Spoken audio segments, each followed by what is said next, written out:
O que torna Kafka um gênio da literatura não é o contexto absurdo das suas obras, como o processo que só vai ficando mais complexo, burocrático e que não se explica em o processo, mas sim como que os personagens, a forma irracional que os personagens acatam esse contexto absurdo.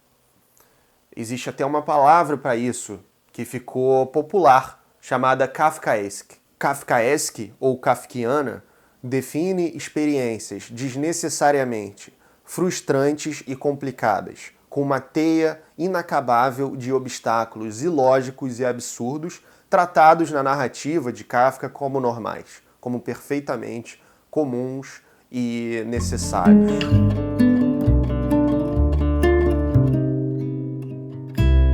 Em O Processo, Joseph K.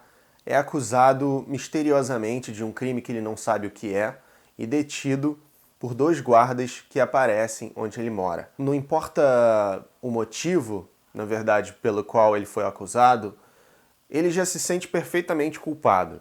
E isso tem a ver com o estilo de Kafka e a própria psique do autor genial da literatura do século XX. É um personagem que reflete, assim como os outros, assim como Gregor Samsa em A Metamorfose, essa dimensão de profunda culpa irracional que Kafka carregava desde a infância por conta dos maus tratos do seu pai abusivo, Hermann Kafka, que tratava ele de fato como se fosse alguém insignificante, como um inseto em A Metamorfose, né? Como a gente vê na Metamorfose. O que torna Kafka um gênio da literatura não é o contexto absurdo das suas obras, como o processo que só vai ficando mais complexo, burocrático e que não se explica em O Processo, mas sim como que os personagens, a forma irracional que os personagens acatam esse contexto absurdo. Existe até uma palavra para isso que ficou popular, chamada kafkaesque. Kafkaesque ou kafkiana define experiências desnecessariamente frustrantes e complicadas, com uma teia inacabável de obstáculos ilógicos e absurdos, tratados na narrativa de Kafka como normais, como perfeitamente comuns e necessários. Uma absoluta impotência e resignação diante de uma autoridade e de um contexto absurdo. Então é tratar o absurdo como normal. É isso que faz do Kafka um grande escritor, profundamente original e influente. Ele reflete essa dimensão de nós oculta que carrega uma culpa, que não se acha bom o suficiente. E ele cresceu para se ver dessa forma. Apesar de todo o seu brilhantismo, toda a sua genialidade, o Kafka ele foi funcionário de uma agência de seguros, de uma firma de advocacia, trabalhando em posições que estavam abaixo dele. Ele podia mais, né? Mas a sua família nunca o encorajou. Ele teve relacionamentos muito frustrados e diversos problemas de saúde. Se não me engano, a sua última história, Um Artista da Fome, foi escrita quando ele tinha uma dificuldade até para comer por causa de uma tuberculose. E aí a história é sobre um artista que ganha fama fazendo jejum em uma jaula. E ele consegue fazer um jejum por cerca de 40 dias. Mas com o tempo o público passa a perder o interesse nele, porque eles já viram tudo aquilo. E ele passa a ser desprezado, né? E ele acaba morrendo e é substituído por um animal na jaula, né? E ele admite que não merecia essa atenção toda, que o único motivo pelo qual ele estava fazendo aquele jejum é porque ele não encontrava uma coisa que ele gostasse de comer. Isso também reflete muito a mentalidade, né, a mente do Kafka. Eu vou ler para vocês uma passagem agora.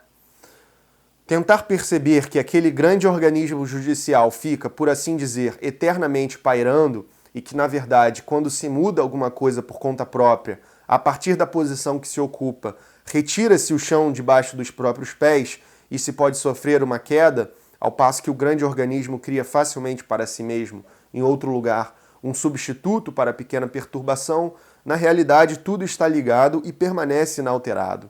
Se é que, o que é até provável, não se torna mais fechado, mais atento, mais severo, mais maligno ainda. Então, o organismo burocrático em o processo é como aquilo que a Hannah Arendt chama de tirania sem tirano. É como uma entidade com vida própria que se perpetua. E os indivíduos, eles são só ferramentas dessa entidade. São servos facilmente substituídos. Tem até uma parte em que o Joseph K. ele contrata um advogado, e aí o advogado ele desfruta de uma posição de poder sobre os réus que o contratam como um outro sujeito que estava lá, que precisa dormir na casa dele, que precisa tratá-lo de uma maneira especial, que é humilhado pelo advogado, e o advogado ele mesmo ele não consegue fazer muita coisa pelo K. Inclusive, o K ele recorre a um pintor que pinta os retratos dos juízes vaidosos, em que oferece para ele uma dica, né, que tem outras formas de ser absolvido que não é uma absolvição completa, né? Esqueci de lhe perguntar primeiro que tipo de libertação deseja. Existem 3 possibilidades, ou seja, a absolvição real, que é impossível, a absolvição aparente, o processo ele é temporariamente arquivado, mas a qualquer momento podem aparecer na casa dele porque alguém decidiu olhar de novo. E o processo arrastado, de ficar com o processo em andamento por anos, tem isso. E no final da história, K ele é levado por 2 sujeitos grotescos que o assassinam, né? E a última coisa que ele diz é como um cão. Então, assim como em A Metamorfose, como em Um Artista da Fome, né, o personagem ele acaba sozinho, humilhado, esmagado como um inseto. Ele se sentia culpado irracionalmente e ele se adequava perfeitamente àquilo que o condenavam, né? Você pode até dizer que numa história do Kafka não existe redenção, né? É o que nos parece num primeiro momento. É um universo extremamente pessimista, sem qualquer possibilidade de mudança. As coisas só tendem a piorar. O Albert Camus, no entanto, ele tem um ensaio sobre o Kafka em que ele fala que, na verdade, a redenção do Kafka está no próprio absurdo. Os personagens, como Joseph K., embarcam com um salto de fé no absurdo, de que, por algum motivo, as coisas precisam ser assim e deve ter uma redenção, deve ter uma esperança. Então, é assim que o Joseph K. ele se submete ao seu próprio fim. O Camus até comenta que uma história do Kafka faz você voltar, né? Você não consegue ficar lendo achando que tudo que está acontecendo é lógico. Você precisa perceber esse desconforto do ilógico e retornar para ver se é aquilo mesmo. Ah, é isso mesmo, né? É o ilógico tratado como lógico. Então, tá tudo certo. Isso é proposital do autor. Em A Metamorfose, o Gregor Samsa acorda como um inseto. E qual é a preocupação na cabeça dele? O esporro que ele vai levar por faltar o trabalho, porque ele nunca falta o trabalho. O que ele vai falar para o chefe? Então, é isso. É o absurdo tratado como comum. E essa questão da culpa do personagem irracional e capaz de aceitar qualquer coisa, qualquer condenação. Nesse sentido, Kafka estaria associado aos filósofos existenciais atrelados ao absurdo, como o próprio Albert Camus, como Soren Kierkegaard, um filósofo existencial religioso que identificava Deus com o absurdo.